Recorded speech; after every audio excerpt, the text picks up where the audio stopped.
O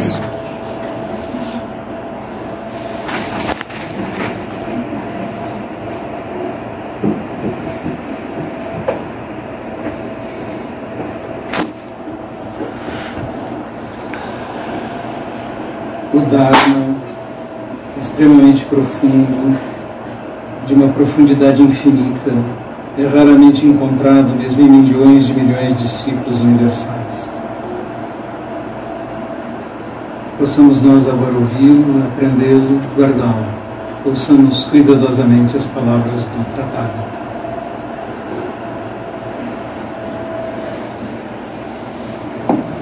Boa noite, é um prazer estar com vocês e eu vou falar sobre o Zen, né, e o budismo livremente.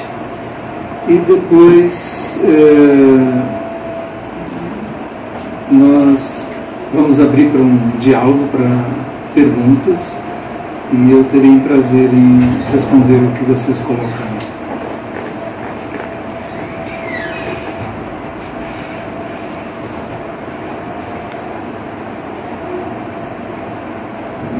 Curiosamente, agora dia 15 de fevereiro, é uma data em que se comemora tradicionalmente no Oriente a morte de Buda, chamado o Parinirvana de Buda. E Shakyamuni Buda sofreu um distúrbio, uma hemorragia intestinal, e morreu desidratado, rodeado por seus discípulos, dentro de uma floresta.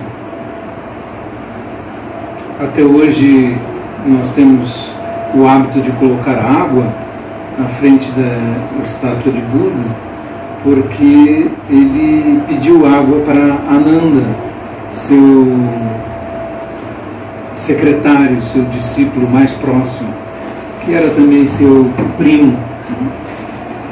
E foi difícil para Ananda conseguir água limpa, então nós colocamos a água à frente da estátua de Buda para dizer, se eu estivesse lá, eu teria lhe levado água. Né? Essa a ideia desse desenvolvimento paulatino de altares, estátuas e coisas assim. Mas esse desenvolvimento, ele não é do início do budismo, é um desenvolvimento posterior. Mas mais tarde nós podemos falar sobre isso. Agora, é importante falar sobre o diálogo de Buda nesse momento. Ananda chora. E Shakyamuni pergunta: por que choras, Ananda? E Ananda diz: porque o Senhor, que é minha luz, está morrendo. E Shakyamuni Buda responde: seja você mesmo esta luz. Essa resposta tem muito a ver com a personalidade de Buda. Porque Buda não faz o papel, ou tenta ser uma espécie de guru, né? Mas sim de alguém que é um professor, que responde questões e que aceita até um debate, se for necessário. E ele não se coloca na posição de um salvador, um enviado. E quando ele é interrogado a esse respeito, o Senhor é um Deus? Ele diz: não, o Senhor é uma divindade, o Senhor foi enviado, é um profeta. Ele responde: não, não, não. É um salvador? Não. Quem é o Senhor? Ele responde: eu estou acordado. Eu estou acordado. Esse estou acordado é a mensagem mais importante de Shakyamuni Buda. Aliás, o título Buda vem exatamente dessa necessidade de acordar. Bud é a raiz do verbo despertar em sânscrito. Mas e Buddha é aquele que despertou. É o título de Buda. Na verdade, nós podemos dizer que todos são Budas em potencial. Porque o que é necessário para ser Buda? O que é necessário para acordar? Estar dormindo. Se você está sonhando, está dormindo, e pode ser acordado. Então todos nós somos Budas em potencial. Não somos Budas verdadeiramente porque simplesmente estamos dormindo, porque estamos sonhando sonhos de ilusões. Então, Buda, quando desperta, o que ele sai para fazer é ensinar os outros a acordar. E ao tentar ensinar os outros a acordar, ele se choca com tudo que há em volta. Se choca com as crenças locais, com os deuses, com tudo. Porque o budismo, em essência, é a negação das ilusões. E, na verdade, a negação dos deuses. É até estranho que o budismo seja colocado como uma das 4 grandes religiões do mundo, porque muitas pessoas que têm contato com o budismo dizem, mas isso não é religião, já aconteceu comigo. Como? O senhor não acredita em nada? Isso não é religião. Eu respondo, o budismo não é a religião de acreditar. O budismo é a religião de despertar, de acordar. Sendo a religião de acordar, nós teremos que perguntar, mas por que ele tem os aspectos religiosos? Porque os aspectos religiosos são muito úteis. Porque eles dão um poder, eficácia simbólica, que nos permite fazer determinadas coisas. Imaginem que eu viesse aqui de bermuda e camiseta e dissesse, eu vou falar sobre o budismo.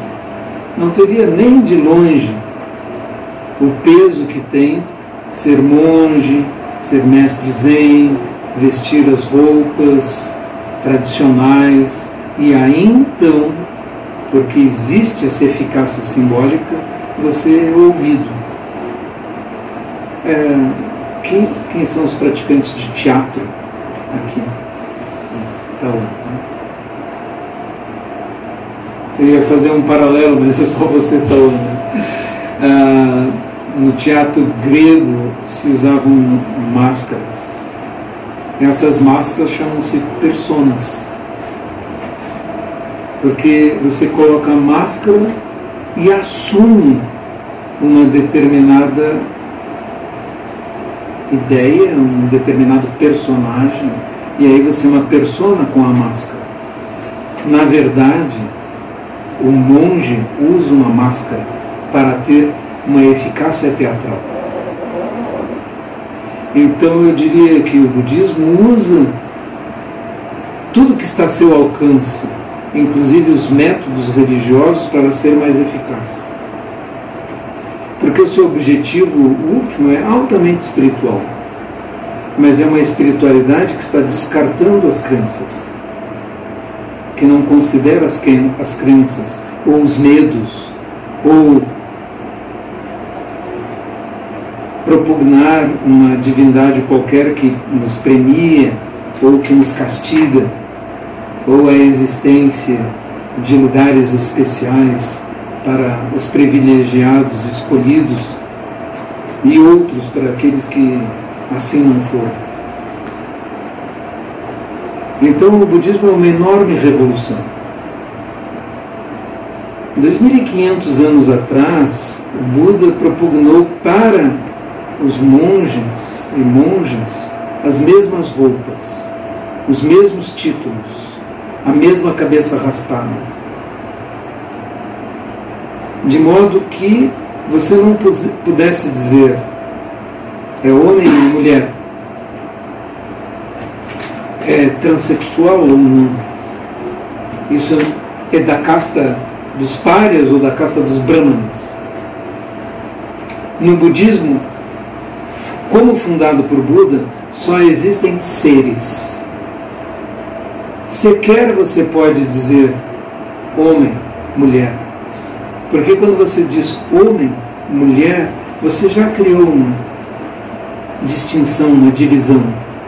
Você já jogou fora a igualdade porque você está olhando a diferença.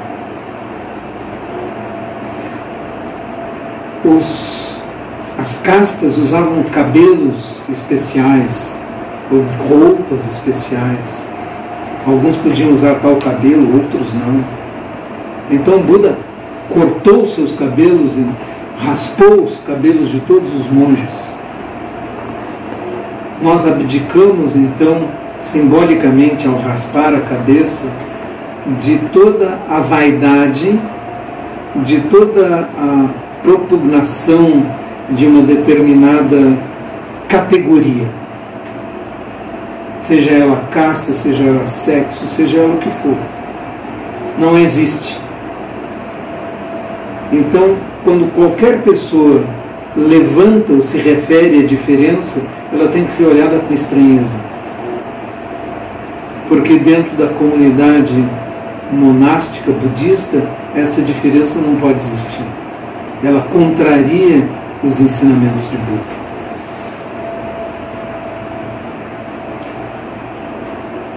Buda foi mais longe ainda, porque o despertar que ele propôs implica nós examinarmos a construção do nosso próprio eu.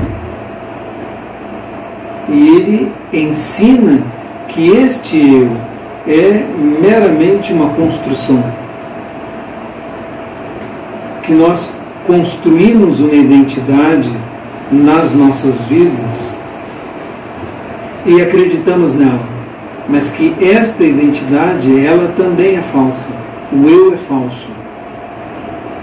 Ele é útil como ferramenta para transitar no mundo, assim como a fantasia de monge é útil. Mas não é mais nada sua identidade do que uma fantasia que você constrói. E assim, tendo uma fantasia que você constrói, você começa a agregar coisas a ela. Você diz meu, minha coisa, meu objeto, meu livro, qualquer coisa. Você quer trazê-las e agregá-las a si mesmo, colocar dentro de si. No discurso, então, de morte, no Mahaparinirvana Sutra, Buda diz que nós devemos, para ser felizes, ter poucos desejos. Que aquele homem que não tem mais nenhum desejo, então ele está livre de todos os sentimentos de perda. Está livre de tudo. Porque se ele não tentar possuir um objeto, não pensar ele é meu, se ele pensar é do universo, se ele perder, não há problema algum.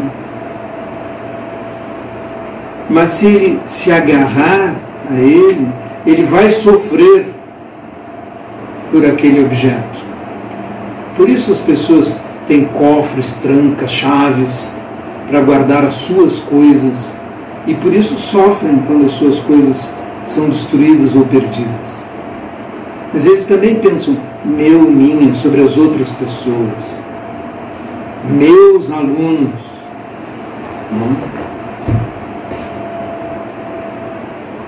meus amores. Quando você pensa meu amor, aquele amor onde você colocou o seu coração é a fonte do seu sofrimento. É lá que está. De modo que se nós não nos agarrarmos às coisas, nós estaremos muito mais livres de sofrimentos. Isso não quer dizer não amar, mas o amor verdadeiro, ele não é apegado. Você sofre por apego, não por amor. Vamos ver um exemplo, não é? Uma mãe tem um filho e o cria. E o filho cresce e a mãe diz: eu não queria que crescesse, eu queria que continuasse criança como antes. Isto é apego. E falando com uma mãe que me disse isso, eu disse: você gostaria que seu filho não crescesse, que tivesse uma doença que o impedisse de se tornar um adulto? Você queria isso? Você seria feliz assim? Para as coisas continuarem como sempre? Não, você seria infeliz. Você procuraria um médico para livrar seu filho daquele destino, porque ele sofreria. Porque ele quer se tornar um adulto, ele quer bater asas. Então, o apego é aquele que diz: não vá viajar, não vá fazer esse curso, não, fique aqui do meu lado. E o amor diz: vá, meu filho, vai ser bom para você. Esse é amor. Então existe uma grande diferença entre possuir, apegar-se e amar.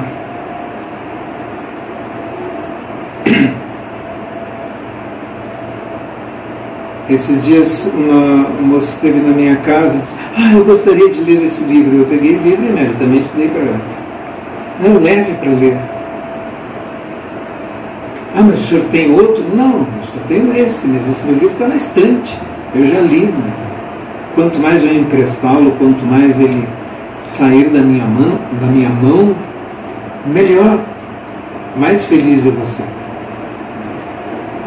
E se eu me agarrar a ele, quiser ficar com ele, ninguém pode mexer nele, então eu estarei armando motivos para meu sofrimento. Uma vez eu contei uma história de Thomas Alva Edison, aquele grande inventor que inventou a lâmpada. Né? Ele tinha um grande laboratório em Menlo Park e o laboratório pegou fogo. E ele correu para chamar a família. Venham ver. Né?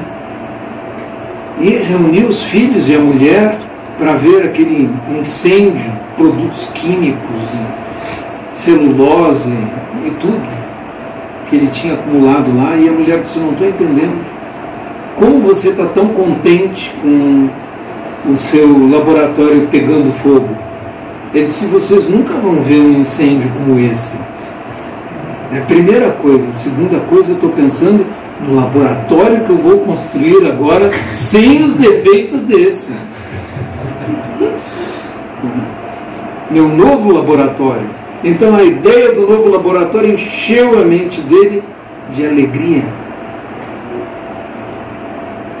Porque ele não estava apegado ao objeto laboratório, mas sim apegado às ideias, às realizações que ele queria fazer.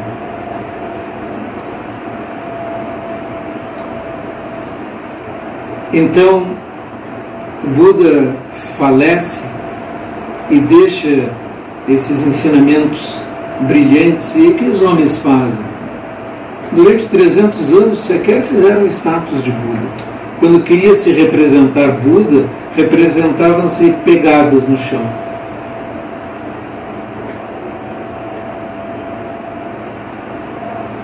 E aí aconteceu a invasão grega.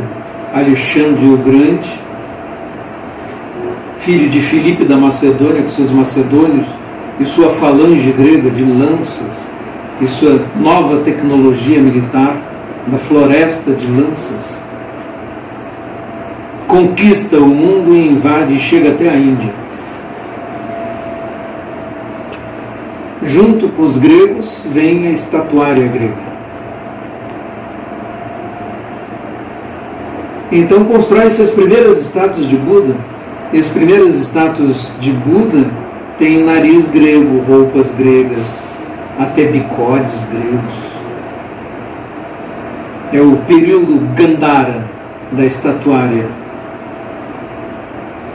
E a partir daí, as pessoas gostam daquela estatuária e começam-se a fazer estátuas de Buda, que ninguém sabe como era realmente, cada vez mais adaptados à cultura local. Então tem estátuas de Buda tailandesa, tem estátuas de Buda chinesas, japonesas, indianas, diferentes entre si.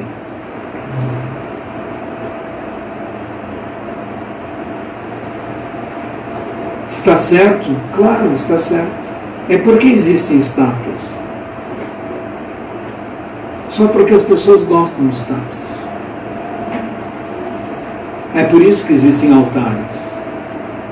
É necessário ter altares budistas? Não, não é necessário ter altares budistas. Nunca foi necessário. Mas como são meios hábeis, ou seja, fazem as pessoas se encantarem com a simbologia, então as estátuas são úteis.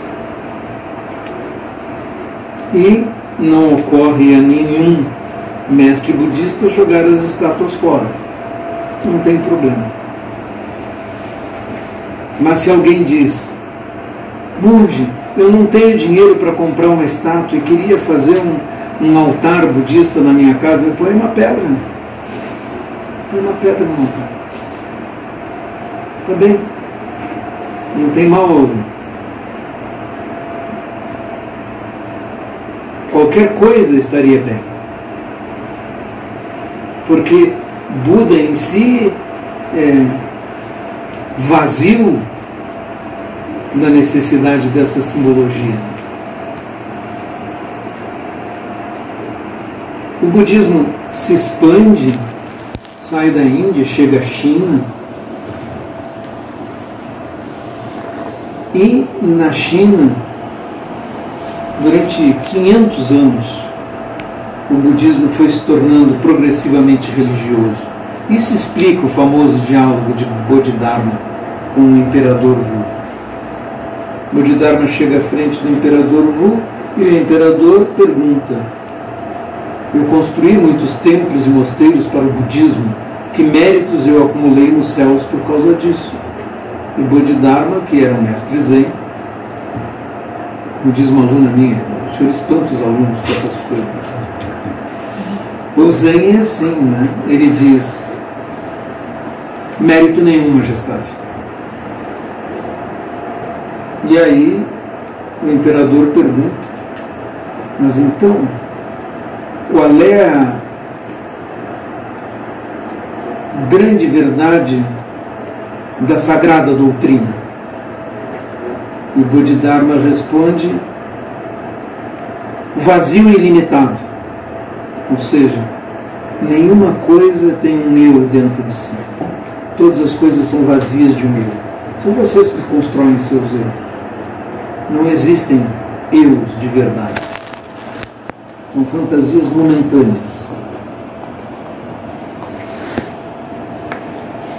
E não há nada que possa ser chamado de sagrado. E Bodhidharma está dizendo: não existem coisas sagradas. Todas as coisas já são sagradas. Se todas as coisas são sagradas, o que é sagrado?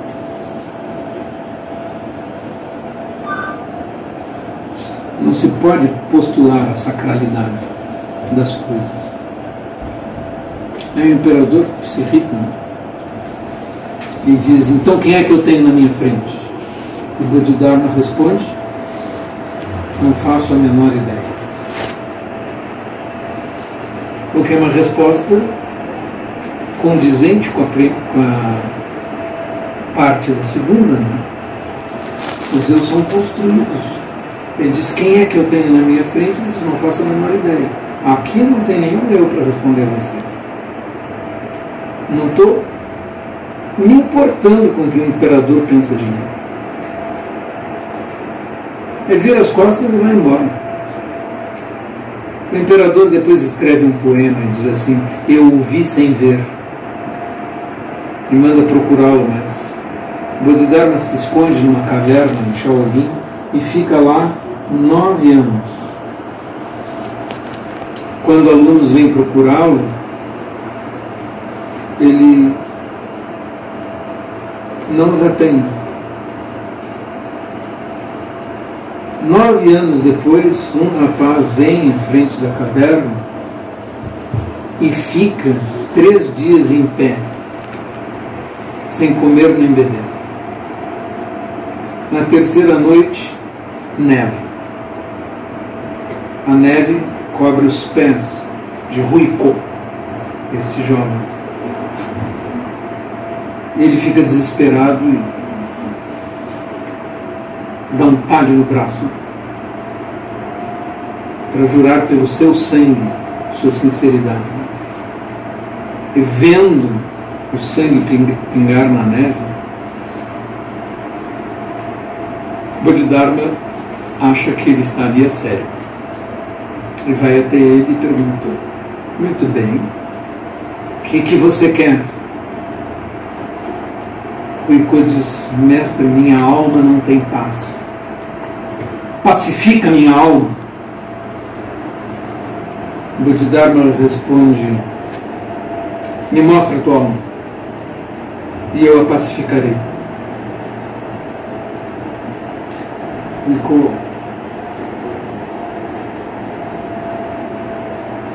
não consigo encontrá-lo.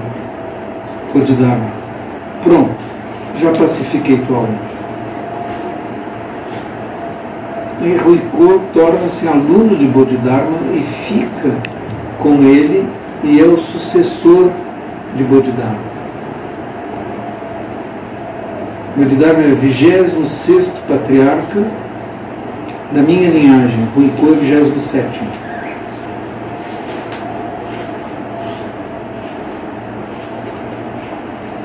Então, e eu sou o 95º.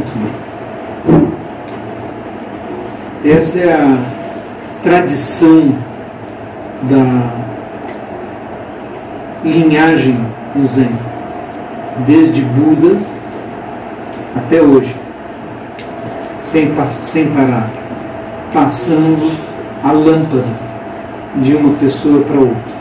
Chama-se História da Transmissão da Lâmpada, História da Transmissão da Luz. Então o Zen se difunde com uma espécie de rebeldia contra a excessiva intelectualização, a excessiva dependência dos textos, e diz que além dos textos é necessária uma transmissão de mente a mente, em que o discípulo compreenda a mente do mestre, para que realmente o ensinamento essencial continue sendo transmitido. Não um ensinamento baseado nesse texto é escrito isso, essa palavra significa aquilo. E por isso os mestres Zen não colocam os textos no altar.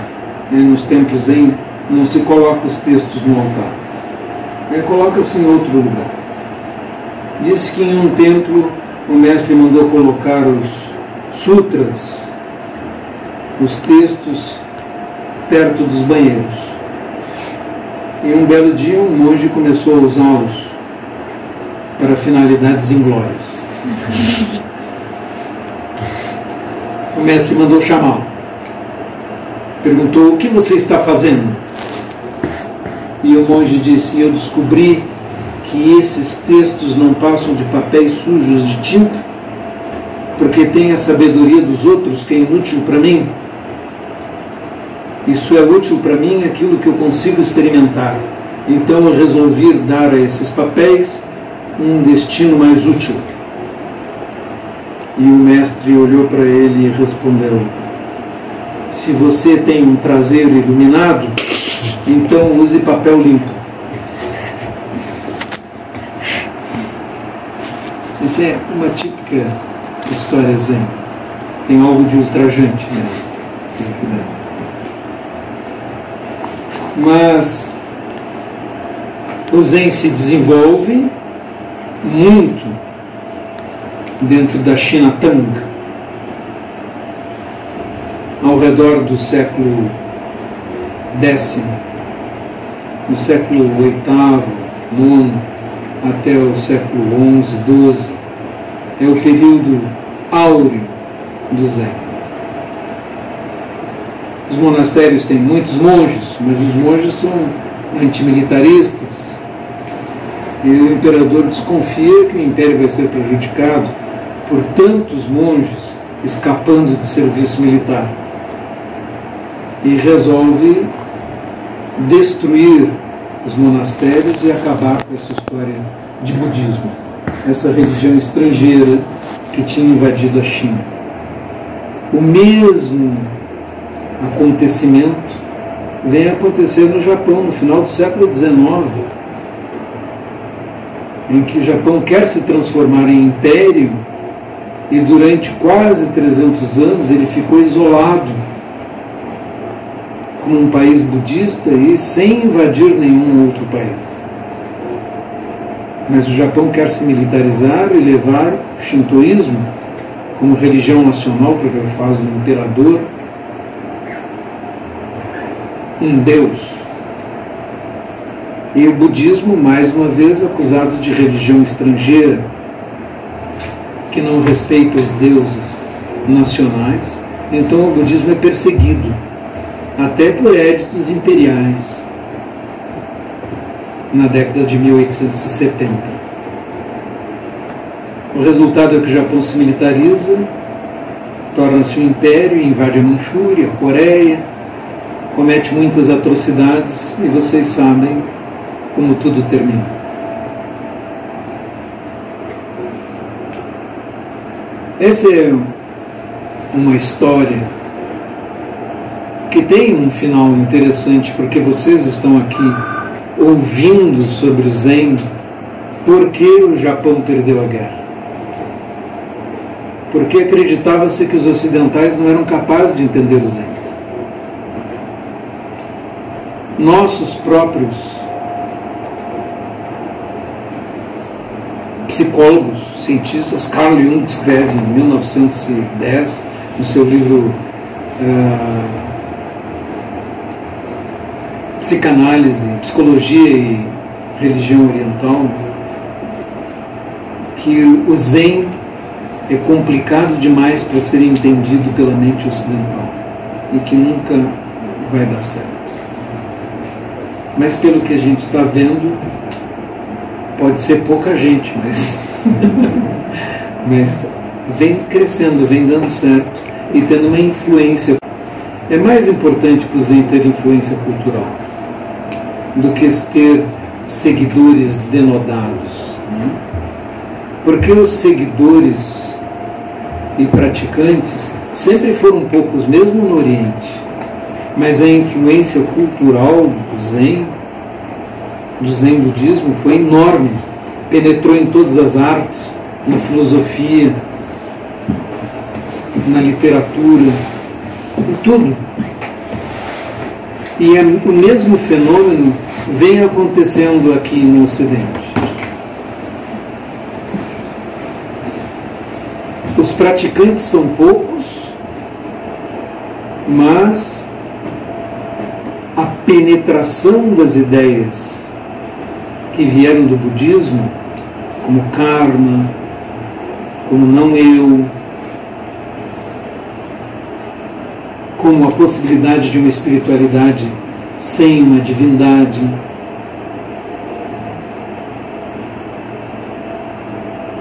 tornou-se uma coisa importante, e a penetração cultural é muito significativa por causa disso. Até em ciências que nós não esperávamos inicialmente que fossem tocadas por esse tipo de pensamento, como é o caso da física teórica, que a partir de 1930, com o discurso de Copenhague de Niels Bohr,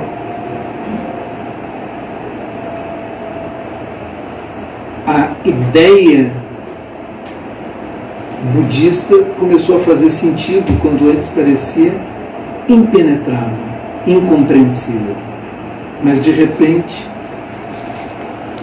a relatividade seguida pela física quântica fez esses textos antigos agora têm sentido. Eu vou citar apenas um caso para vocês. Em 1250 e poucos, o Dogen Zenji escreveu um texto chamado Uji.